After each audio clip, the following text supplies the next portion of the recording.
جب ہم کسی سے ملاقات کرتے ہیں اس ملاقات کا آغاز کیسے ہوتا ہے؟ اس ملاقات کا آغاز کرنے کا طریقہ جو رسول اللہ صلی اللہ علیہ وسلم نے عطا فرمایا وہ یہی ہے کہ جب ملاقات کریں تو سلام بھی کریں اور ساتھ میں مصافحہ بھی کریں۔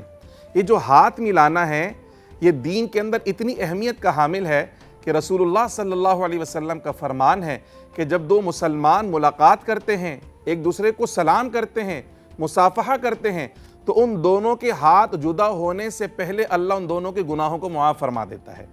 اسی طرح یہ مصافحہ کرنا بھائی چارے کو فروغ دیتا ہے، مصافحہ کرنا آپ کے رشتے کو مضبوط کرتا ہے۔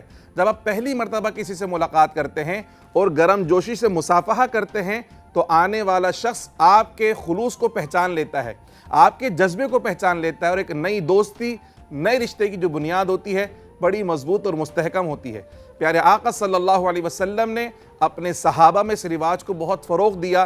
یہی وجہ ہے کہ جو جانی دشمن تھے وہ ایک دوسرے کے بھائی بن گئے اور ایک دوسرے پر اپنی نعمتیں قربان کرنے والے بن گئے۔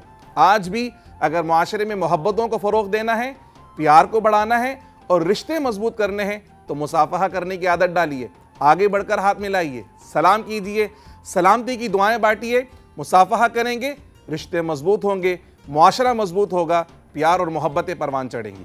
پیارے آقا صلی اللہ علیہ وسلم کی سنت محبت پروان چڑھانے کا ذریعہ بھی ہے اور اللہ کے قرب کا ذریعہ بھی ہے۔ آئیے رسول اللہ کی سنت کو اختیار کریں، اور اس سنت کو اختیار کرنے سے جو فوائد، ثمرات اور برکات آپ کو حاصل ہوں اس سے ہمیں ضرور آگاہ کیجیے۔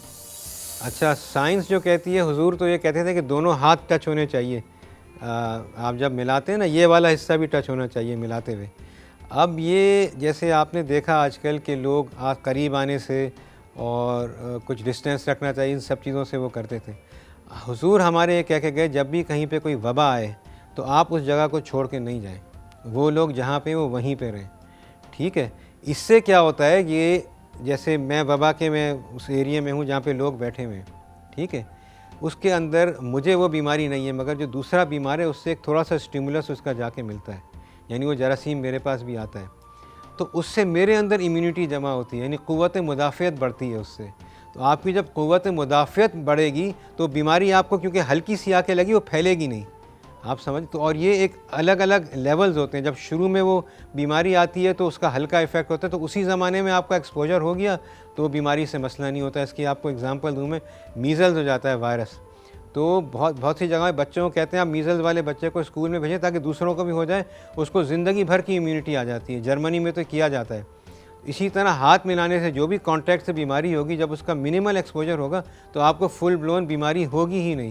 تو یہ بڑی امپورٹنٹ چیز ہے۔ پھر ہاتھ ملائیں گے آپ تو آپ دن بھر میں اپنا ہاتھ بھی صاف رکھیں گے، کیونکہ آپ کو پتہ ہے دوسرے بندے سے جا کے ملانا ہے، تو اس کے بڑے یہ بھی فائدے ہیں۔ اور دوسرے فائدے یہ ہوتے ہیں جب آپ کا ہاتھ ٹچ ہوتا ہے نا دوسرے بندے سے، آپ کا ایک ایموشنل کنیکشن بنتا ہے، اس سے بھی آپ کا برین اسٹیمولیٹ ہوتا ہے ایموشنلی کہ آپ کسی سے گئے، آپ نے ہاتھ ملایا۔ تو یہ 2-3 فائدے تو میں نے آپ کو یہ بتا دیے۔ اس کے علاوہ اب آج کل تو کہتے ہیں یہ ہینڈ سینیٹائزر یوز کریں، وہ کہتے ہیں وہ جس کو کرنا ہے احتیاطی طور پہ آپ ضرور کریں، لیکن یہ کہ ہاتھ آپ ضرور ملائیں۔ ایون ہم لوگ تو کووڈ کے زمانے میں بھی، میں تو ایز اے ڈاکٹر میں تو اندر مریض کے پاس بھی جاتا تھا، قریب بھی گیا ہوں، اللہ کا شکر ہے مجھے تو کووڈ نہیں ہوا آج تک، میں نے ٹیسٹ بھی کرائے اپنے۔ تو یہ کئی وباؤں کے بارے میں حضور نے کہا ہے کہ آپ وہاں چھوڑ کے نہیں جا سکتے اس علاقے کو، آپ اسی علاقے میں رہیں، ٹھیک ہے؟ تو آہستہ آہستہ جب وہ پیریڈ ختم ہوگا پھر آپ کا ایکسپوجر بھی بہتر ہو جائے گا۔ اب یہ ساری چیزیں حضور کی بتائی ہوئی اور ان کے فوائد اور ان کے نتائج اب سمجھ میں آ رہے ہیں۔ آپ یہ سمجھو 1450 سال ہو گئے اب تو اس بات کو۔